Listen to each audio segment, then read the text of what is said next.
صفت برق چمکتا ہے میرا فکر بلند، صفت برق چمکتا ہے میرا فکر بلند، کہ بھٹکتے نہ پھریں ظلمت شب میرا۔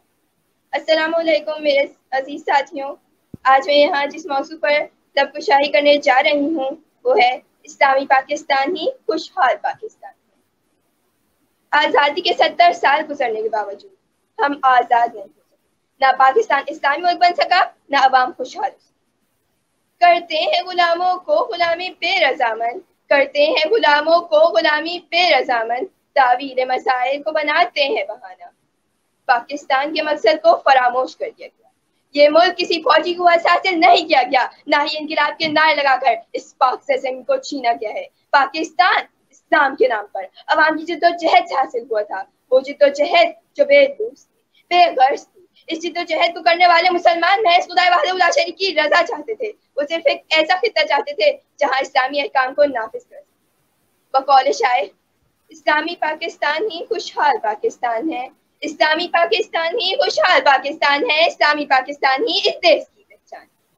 لیکن آج ان مخلص لوگوں کی نسل جو پاکستان زندہ باد کے نعرے لگاتے تھے، ان میں عظیم الشان اکثریت ان افراد کی ہے جو قیام پاکستان کے بعد ہر زاویے سے اس کی کشتی میں سوراخ کر رہے ہیں۔ دوستوں، یہ آستینوں کے سانپ ہیں، پاکستان کو اپنی فریب کاریوں کا مرکز بنانے جا رہے ہیں۔ یہ لوگ اس بات کو بھول چکے ہیں کہ شہرت سے بھی زیادہ تر قریب خدا، وہ خدا جس کا جلال تمام کائنات پہ حاوی ہے، لہجہ ان کو نظر رکھے۔ یہ بات اب روز روشن کی طرح عیاں ہو چکی ہے کہ پاکستان کی خوشحالی کا راز محبوب کائنات کے دین۔ قرآن میں او غوطہ اذن اے مرد مسلمان، قرآن میں او غوطہ اذن اے مرد مسلمان، اللہ کرے تجھ کو عطا جدت۔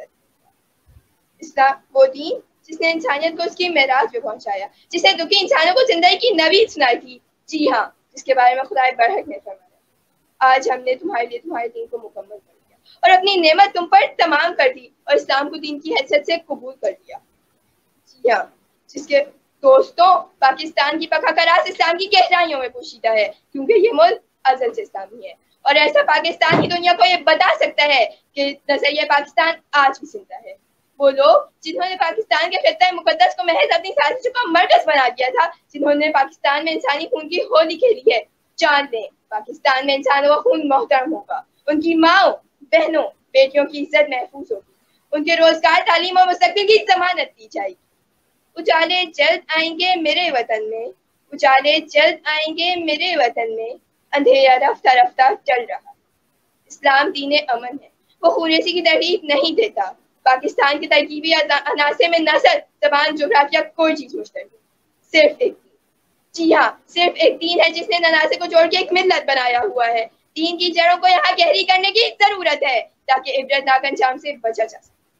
آخر میں صرف اتنا کہنا چاہوں گی، جلالِ آتش بر کو صحاب پیدا کر، جلالِ آتش بر کو صحاب پیدا کر، جلالِ آتش بر کو صحاب پیدا کر، اجل بھی کام پوچھے وہ شباب پیدا کر۔ تو انقلاب کی آمد کا انتظار نہ کر ہو سکے تو بھی انقلاب پیدا کر۔ شکریہ۔ پاکستان زندہ باد۔